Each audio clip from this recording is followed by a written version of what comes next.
Welcome to the Unicorn Circuit, your weekly dose of Fanking car news, weird stuff off the internet, my town random eat bag, and Fanking. Did we talk about Fanking? There's been some epic Christmas Fanks going on. Fanking is going off. People are spending time in shops. They are. And people are spending time probably listlessly staring at shelves while other people shop. And they're coming up with some brilliance. Absolutely. We're seeing double fingering, triple techniques. Yep. We're seeing full orgies of three people doing triple.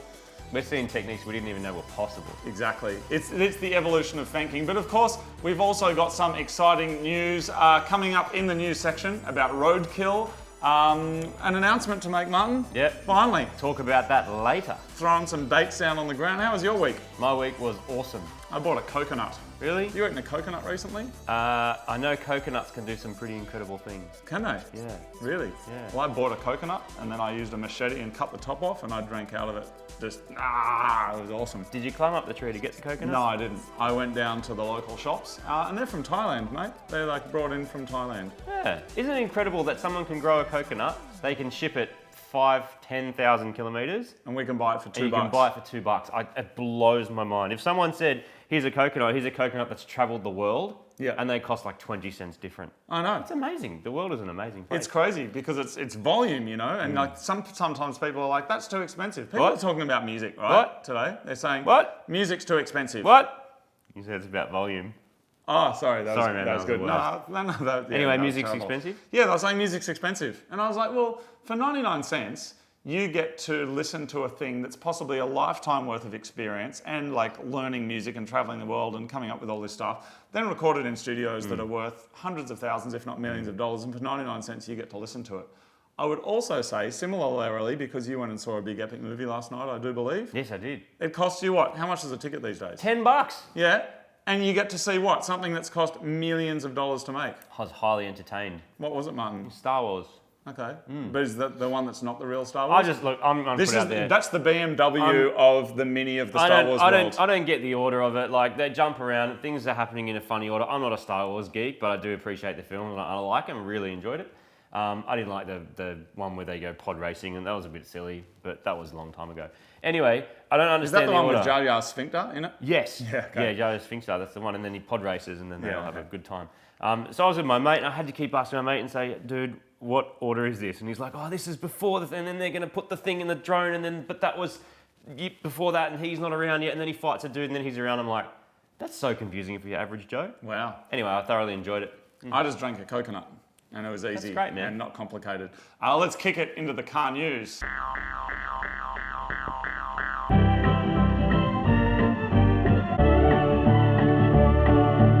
So this week in car news, Martin, I'd like to talk about a car that was probably not very well named. Now, cars often have very silly names. I think even the Tiguan, which, as we know, is... Do you guys know why it's called a Tiguan? I do, because this is one of the stupidest things and possibly also most amazing I've ever heard. Every time it gets more and more stupid, even though it doesn't change. It's two animals combined. It's tiger and iguana, and they put it together and went, tigers are cool, iguanas are cool, Tiguan. Design philosophy. I mean, does anyone ever go, motorbikes are cool, avocados are cool, motorcado? Mavo. They did, motocompo, actually. That was close. But anyway, so Citreon. How do you pronounce it? Let us know and hate in the comments below. But anyway, Citreon, they released a car. Citrion? Possibly, is that how you say it? I don't think, isn't it Citroen? I don't know, they'll tell us. Know, they tell us when we're wrong. Oh, Hi, Rob. Anyway, so Citreon... I know how you say it. Peugeot. Okay. Citreon released a car and they thought this was a good idea. They called it a cactus, right? A Citreon Cactus. Now, in Australia, and I don't know about your country, but cactus means something shit. Something's broken. Straight up. It's like, man, that tent, it's cactus. Yeah, my dick's cactus. Like, what? It just means... No, it doesn't. You don't refer to your Johnson as a cactus. Well, I mean, I hope not. It just means... Your Johnson. Something's don't broken. Do that about your Johnson. So it's like, oh, my car's gone cactus. No, not gone cactus, is cactus. Whatever. You don't call a car cactus. You just can't do it. Now, maybe unsurprisingly, I was reading the paper yesterday, and I think the drive section had said that the cactus had not performed well, and I think it was like one of the low points of the year. when they were looking at it. Funnily enough, the Tiguan was the car of the year for 2016. Yay. Excuse me, we'll have a thank. Anyway, so let's talk about the Cactus for a second because it does have some interesting design elements to it. Number one, it's got air bumps that run down the side, which is like bubble wrapping that's inspired by like a Reebok pump shoe, Nike Air Jordan. On the side of the car. On the side. So that when someone opens their door against your car, it just hits an air bubble that I'm assuming then you can replace. Here's my problem with that. Some people drive around with car bras on to protect their car. A car bra is like a big bit of plastic that goes over the front of your car to protect it. They're doing that to keep the car looking good, and while keeping the car looking good, the car looks like crap. Do you know what I mean? By putting the protection on, your car looks worse than the thing that you're trying to save. And to me, that makes no sense at all. Let's get back to the Cactus. It's got some cool things. The airbag for the passenger is not in front of it. It's in the roof. And that's cool because... All right, it's also, why is that cool, Martin? It means because you get more room in front of you. You've got more space to spread your cactusy leg out and your cactus dong. It only weighs 1,000 kilos, which is pretty impressive for a family car. Here's the bit that I know will get your juices flapping, Martin.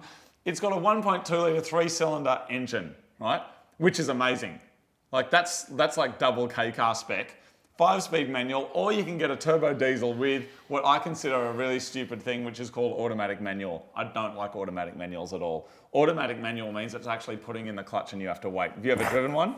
It's the weirdest thing ever. So you know your stupid Golf GTI DSG? I heard like that sound, Martin. Anyway, you like it. No, you don't like it. You dislike it. Don't love it. We just like it. We don't love it. Are we still talking about Citroens? We still like you. Anyway, Martin. Automatic manuals is a thing where, like, instead of it doing the it actually is, what do you call it when you can't poo? Constipation. Yeah, it's like even though your foot's flat to the floor, it's automatically doing the doodle. Oh. Anyway, I don't like it. But Martin, 1.2 litre 3-cylinder engine, 5-speed manual or an automatic. Why are the engines so small, and why should we care about the Cactus? Oh, I don't care about the Cactus. What I do care about, and the Cactus would most definitely pass, EU emission standards. Segue. Now, here's an exciting bit of information. So if you don't know anything about EU emission standards or emission standards generally, there's a few reasons that you should that I'm going to get to, but first I'm going to bore you with some stuff. So the kind of stuff that's in that is nitrogen oxide, hydrocarbons, carbon monoxide, and particulate matter. And they figured out a good 25 years ago, approximately, that that's a really bad thing. Okay. About 1992, they went, oh crap, boy, heaps of pollution all through our European cities. We're going to sort it out. We're going to say, hey, manufacturers, if you want to sell cars here, you got to pass these standards. And everyone went, okay, and they had to. So what happened? You probably heard about the VW Dieselgate thing. That was all to do with emissions. Do they call it Dieselgate? Dieselgate. And really? They got fined because they were selling all these cars when technically they weren't allowed to be selling them. So they're extra harsh on diesels, because diesels have been a huge thing all through Europe, but that's landscape is slowly changing because they're kind of realizing that diesels put out like particulate matter and pollution, all that kind of stuff. So the reason I'm interested in it, tell us why you're interested in it, Martin. So you might be asking yourself, like, where have all the cool engines gone? Where are the 2Js? Well, back to Japan. Where are the RB26s? Do you know what killed them? They're in our garage, aren't they? Yeah, but you know what? Okay, why doesn't no new cars come with 2Js? Well, probably RB20s, because they don't like meet the RB25s. certain emission standards that everybody's right. constricting our balls with. Exactly right. And so people... There's someone at the door, Martin. Continue on. I'm going to go and talk to the door. No, good. So people keep saying, why don't we get this cool engine anymore? It might be our 2J, Why do all the Martin. cars that come out not have, big turbos strapped to the side of them? And it's usually to do with emissions. So emissions are pretty much eating all the cool engines, which is not news. But to give you some examples, EVO 10, it's 50% less emissions than the applicable standard from Japan in about 2005, which is pretty impressive. And so what do they do when they export them to a market that's more strict with emissions? So for example, if you want to go build a car and send it to America, somewhere like California, they've got really strict emissions. You've probably seen the orange sunsets and you can understand why. They turn the boost down and they reduce the timing. And they do all sorts of tricky things to get that catalytic converter heated up, which is one of your way... Did you order a thing? Oh, yes. It's a copter pod. Yes. No, we'll get to that later, Martin. Dude, that's from the unicorn. He just dropped it off. Amazing. Anyway, so... We're talking about Europe? No, I'm talking about America now, and Okay. EVOs. It got more exciting. Oh, good. But yeah, basically, so a lot of the cars that you're seeing, you might look at the specs and go, why, when we had all this crazy cool technology from the 80s and 90s and turbos and we can make big power with it, why do we not have it now and it's so much strict? It's because of emissions. And while it's annoying that we don't have big power engines straight from the factories and all that kind of stuff, it's also kind of a good thing that you can breathe. Because it is improving. You know what doesn't put out a whole lot of emissions from the car itself, Martin? Electric cars. Hi, Rob. Hi, Rob. Hi, Rob. So, California, according to ABC News, Uber's in court because they're getting in trouble again. For? Well, they're getting in trouble for doing new and innovative and amazing things, Martin. California prosecutors are threatening to haul Uber before a judge if the ride-hauling company does not immediately stop picking up San Francisco passengers in self-driving cars. Because these San Franciscans, man, they're heading down to Haight Street to buy their raspberries and organic poo balls. Yeah. And they're doing it in autonomous cars. And so Uber, though, they're saying, what do they say? They say they don't need a special testing permit because there's always a human there to take over. So it's not, even though it's an autonomous car, there's a human there ready to like push the doodle. If the doodle starts exploding all over everybody, they can point it in a different direction. Heading for a tram or a bus or something. Exactly. So, but they've got like a cease and desist, as in stop immediately. This is happening one way, whether we like it or not, man. Where there's a wave, it will crash. It's just going to happen. Yeah. What goes up comes down. And interestingly, South Australia, they've already passed rules autonomous cars, like they're going to happen. And Victoria, they're looking at changing regulatory legislation to allow autonomous cars. There'll be a human there as well. There'll be new trials, but you can't just make like a new car because everyone's like, we'll make an autonomous car. It has to be a car that's already meeting Australian ADRs and legal for road use. So Teslas and stuff like that. Yeah. Hi, Rob. So that is going to happen. How do you feel about getting in a car and just putting your feet up and having it drive you home? I feel good about that. In the early days, I'd still be not having my feet up. Because even now, if you magically said, Super Gramps is self-driving, I'd still be there, like with my hands 5 centimetres from the wheel and my feet just on the footrest. Because it's going to take time to get people used to it, just like driving cars took time to get people used to. A lot of people are saying, I don't want them to take away our freedom, I want to drive the car. Of course, I agree with that. What I think we need, this is with everything, Matten, everything, we just want choice. You should be able to have the choice. Yeah. I don't care what it is. I don't care if it's marriage equality, cars, beer, Chupa Chups, drones. But do you really want the choice of a strawberry or chocolate flavoured gay time? No, they're disgusting. Boom, there you go. They're disgusting. But do you know what? I was given the choice and I said no. That's a good point. So anyway, autonomous self-driving cars, they're going to happen. Rob's going to have to deal with it, and there we go. Speaking of changes in cars, so, okay, self-driving and autonomous cars are going to be a thing. Let's go in decades, right? So from the 60s to the 70s to the 80s to the 90s, whatever. It's not a bloody mixed radio station. Anyway, do you think, because people always say, and you especially... Welcome to Unicorn FM. We're talking bullshit again. Especially you see it now, talking about, saying where all the cool engines gone. Everyone's saying the 90s cars from Japan in the 90s were the best thing ever. They are the best ever. See, so you say it too. But do people from generations, say 10 years older than us, think that ones from the 80s were the best? No one thinks the 80s were the best. What about people, but let's keep going. So what about people that think 70s cars are the best? Let's think forget Japan for a second, let's go globally. Okay, like the Lotus thing and and then go to the 60s and start looking at people, 60s cars are massive now. Were they better? 50s, 60s. Were they better, or is it a generational thing? Well, probably that's why there's such interest in Cuba, because they're they're stuck in this thing. They've got 50s and 60s cars, and people just love it. Maybe that's like in 50 years' time, us finding out there's an island somewhere in the world that has just stopped the clock and is just full of Japanese imports from the 90s. Every single car, you just go there. GTIs are super Skylines. So it is a generational thing. Or do you reckon because I think it's a bit of both. I reckon it's the generation of cars where you might have been like a 20-year-old dude, you got your first car, it's kind of the biggest thing in your world and you're all about it. But then by the time you're a 50-year-old dude and you've got 6 kids that want to go camping, that GTR is useless. Yeah. You might still love it, but it's going to sit in the garage. And then a 20-year-old dude's going to come buy it off you. Well, we've spoken about that before in the Mighty Car Mods magazine, that the true test of the value of a car in terms of its value to you is how well can that car perform what it is meant to do. Because there's no use comparing a Lamborghini with a Daihatsu Miura, because the Lamborghini is not very good for going and parking at your local shops, because by the time you get back, someone's thrown an ice cream and scratched it, and the Miura might not be awesome on a racetrack unless we're building it, which is happening, and that's going to be awesome. So really, how well can the car do what it is designed to do, and that is how effective effective it is at being a car. I got a final news flash. Is it about Roadkill? It's about Roadkill. Martin, tell me all about it. So we finally have a release date for our Roadkill collaboration. Let me cut in there for a second and tell you what that was. So Roadkill is a YouTube channel. They do stupid stuff to cars. We have another show called Mighty Car Mods. We do stupid stuff with cars. So we thought, why don't we do stupid stuff together? So it was a really simple concept that we would go to the States and we would make them a car for them to drive, and they would make us a car for us to drive. That is what's going on. And I do believe, Martin, it'll be sprayed out of Santa's sack. Exactly. So you've all got something to look forward to on Christmas Day. Christmas Day, if you are, Roadkill Mighty Car Mods. So get your nerdy hat on and maybe start Googling time zones, because this could confuse me for a couple of days.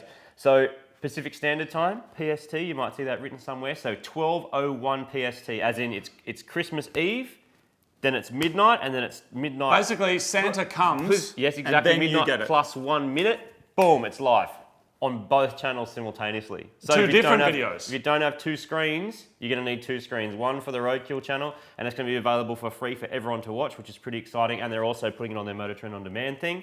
And we are also putting it on our channel, and you can watch both. Now, I think the equivalent of 12:01 AM Christmas Day in Australian time, Sydney AEST, I think is going to be 7 PM at night. Yes. Keep your eyeballs on the Mighty Car Mods Facebook page for details. Roadkill and Mighty Car Mods collaboration coming out on Motor Trend channel and on Mighty Car Mods channel for free, simultaneously at the same time on Christmas Day. Yeah, it's pretty exciting. It's going to be epic. So by the time you've eaten all your Christmas dinner and stuff, it'll be time to sit down and watch some mad stuff if you're in Australia.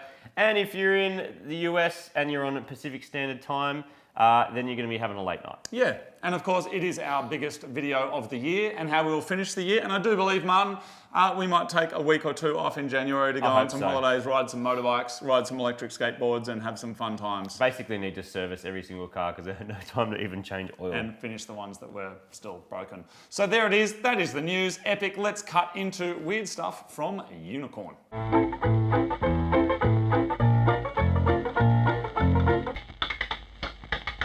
So this week in Weird Stuff from Unicorn, we're talking about money, particularly Australian currency, because a few of you people have seen Australian currency and just think it's the wackiest thing ever. So this is the Australian $5 note, and I'm showing you this one because this is about to be old, because we've released a new $5 note. Now, there's a few things that are special about Australian money.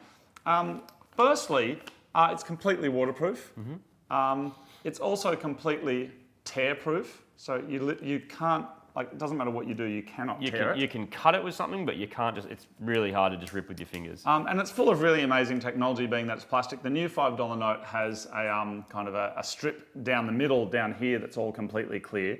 But what's interesting about a $5 note is that you might be able to see that most $5 notes in Australia have a cross. Like a strange fold line. A fold line that doesn't really make through sense. It would make sense to fold your money this way if you got like a money clip, but why is it folded this way?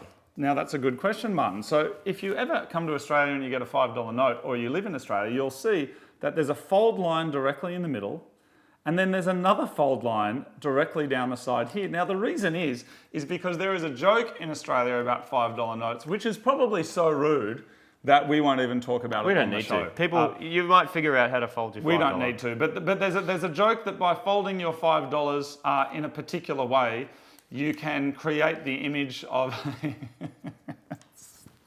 you know what's interesting about that? You know what's interesting about that? The new $5 note... It works with the new $5. Yeah, so they've updated the Queen. Yes. She looks a little bit older, but not that much older. But she's chilling. I think this is probably her in the 80s. Yes. And now she looks like she's from 90s. Yep. So she's aged a little bit. But the new one, you can still also do the fold trick on. Yeah, $36 million to develop new technology for our notes. And it's been in production, it's been in research for 10 years, and they only released it this year. Amazing. So like 10 years ago, they were sitting there going, oh, we should make a new $5 note. I want to know why they decided to make a new $5 note. What's wrong with this one? They're all valid questions, Martin. There it is, that's Weird Stuff from Unicorn. Let's cook our way into Fank of the Week.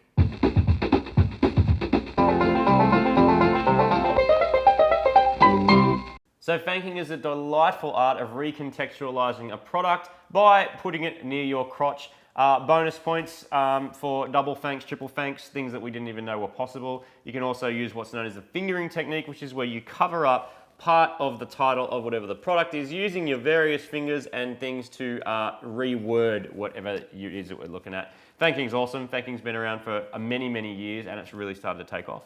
We invented it accidentally and it was amazing. Last week we did 30 fanks for Christmas. They were amazing. Today we're just kicking back to our normal 10. We're smashing our way through them. Here we go, people. Straight up, we've got some butt cream. Silver spoon butt cream, Martin. There we go. Pay that.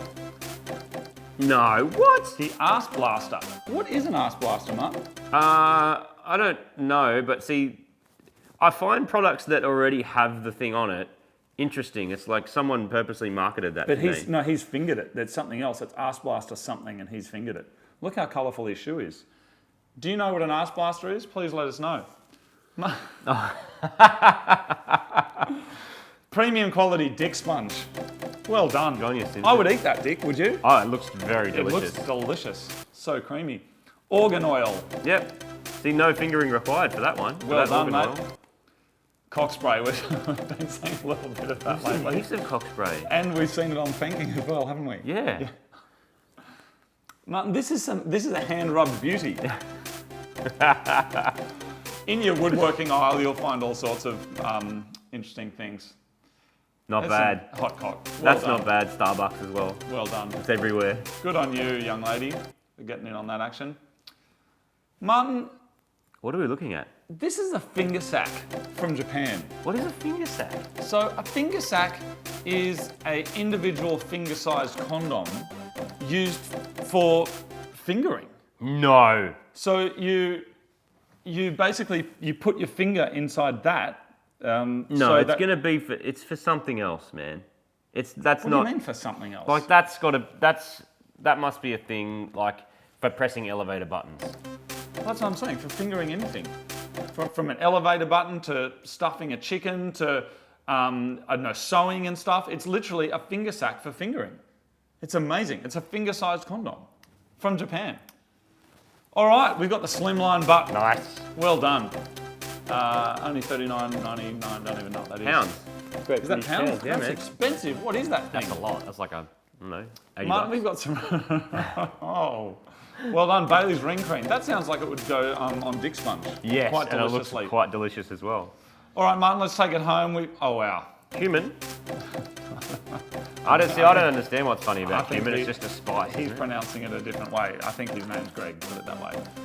Martin. Greg, that's a funny one. We've got foaming arse. Oh, look, that's good fingering technique. Well done, look at that. And then thank of the week. Well done to whoever sent in the chubby stump. Well done. So you can send us in your fanking photos to facebook.com/fanking daily. We will share our favourite ones on the show. Merry Fanking Christmas, everybody. Let's kick right into My Town.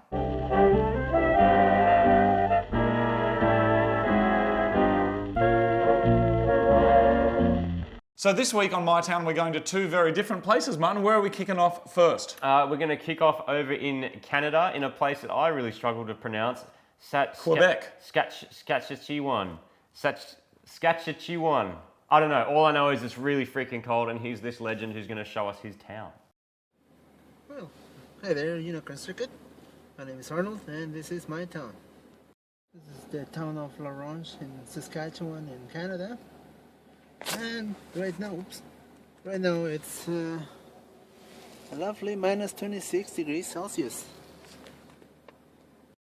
And the KFC in this place is actually pretty good. I haven't had KFC like this one anywhere else. That place there is called Costa's, and they have the best pizza and wings that you can find in town. And this is the lake. Actually, a week and a half ago, it was completely open, clear water. Now it's all frozen.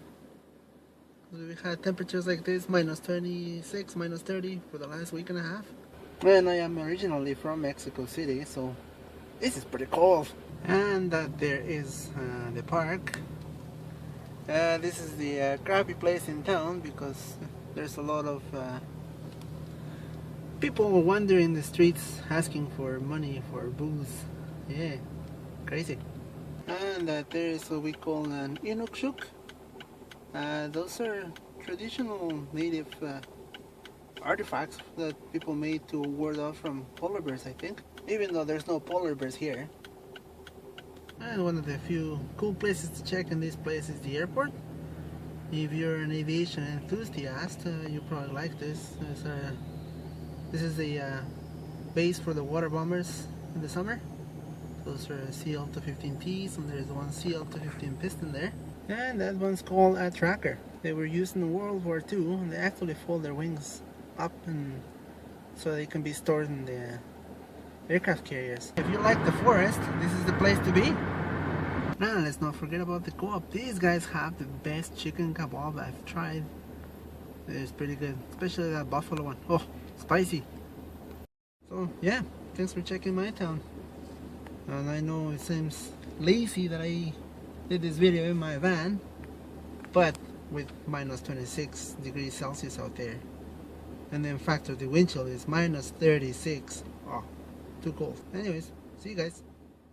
I'm going to give him 10 out of 10, Martin, for actually making a video in minus 26 or whatever that is. I noticed he stayed in his car, and I do not blame the guy. I would as well. I saw the people running in and out of the KFC or whatever it was, and they looked so cold. Martin, let's go to where there's some nicer weather, but let's keep it in Europe. Let's go to where there's blue skies, and let's go to where there's some massive solar research station activity going. We're going to France near the Pyrenees Mountains, where I once got stuck in a train on my way to Barcelona. There was snow up to my hips. Then I just got back on the train. I wasn't actually in trouble. Anyway, let's hit it to the Pyrenees Mountains in France. Welcome to a new section of my town. I'm Robin, and this is for the Unicorn Circuit. My car is a 1993 Opel Corsa, or Vauxhall Corsa if you're from the UK. Despite the fact that this is a German brand, it comes with a stock Isuzu turbo diesel engine, which I'd like to think made the car a bit JDM. As you can see, it's not in really pristine condition, but it's reliable, economical, and easy to fix. There are spare parts everywhere. Well, you got the idea. My town is called Font-Romeu. It's a small ski resort located in south of France. The mountains here are called Pyrenees, which are the natural border between Spain and France. It's really close to Andorra. It's about 1800 meters high. So we've got breathtaking view, a high altitude training center for athletes and Olympic champions. It's also the high school. Tiny river, an altitude restaurant next to the ski station, Diego the dog, boulangerie, recycle bins, a library next to the tourism office, altitude sign, a casino, which is also the movie theater and the club. Blue sky, a post office, which is yellow in France, with a mini, not so mini. More recycle bins. A small supermarket, which is open on Sunday morning. Mad squirrels. You can even hear bells ringing. Nah, but for real, one of the main attractions here is this.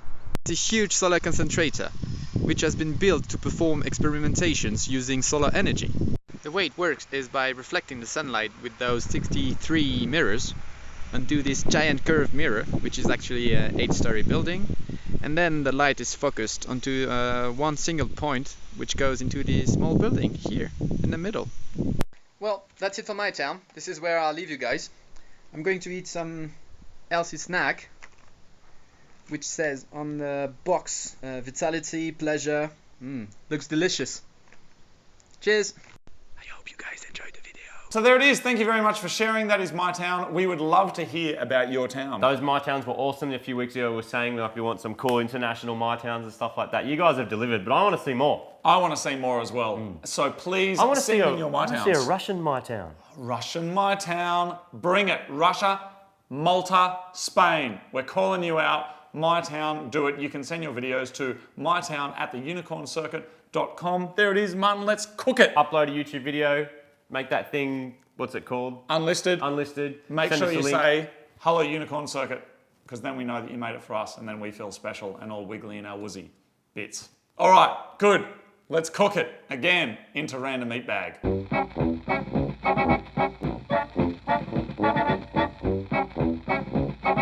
So Random Eat Bag is where the unicorn delivers us Snacks, sometimes tasty, sometimes not so tasty. From the Unicorn food bag, taste the magic. And I ate a this grasshopper week- recently. Did you actually eat a grasshopper? Yeah, on the show, remember? Oh, yeah, you did too. They were great. Crunchy Yes! insect. But this week we have Simply Wise.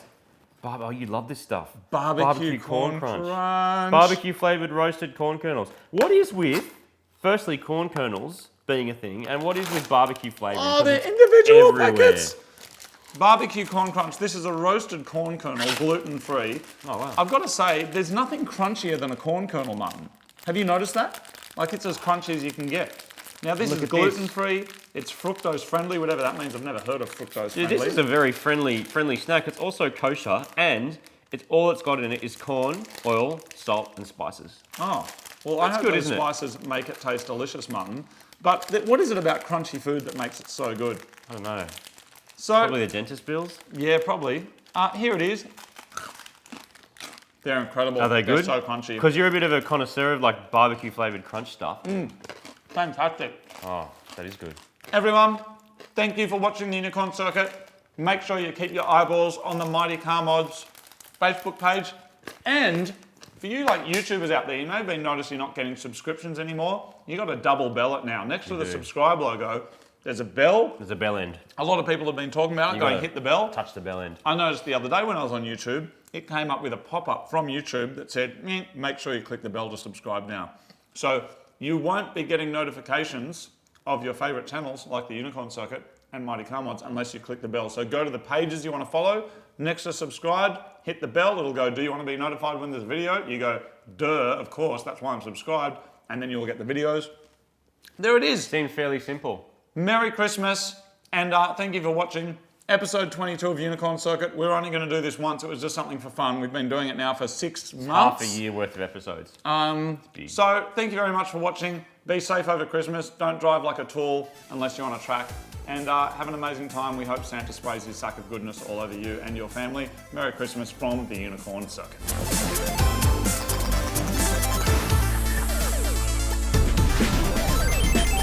Unicorn Circuit.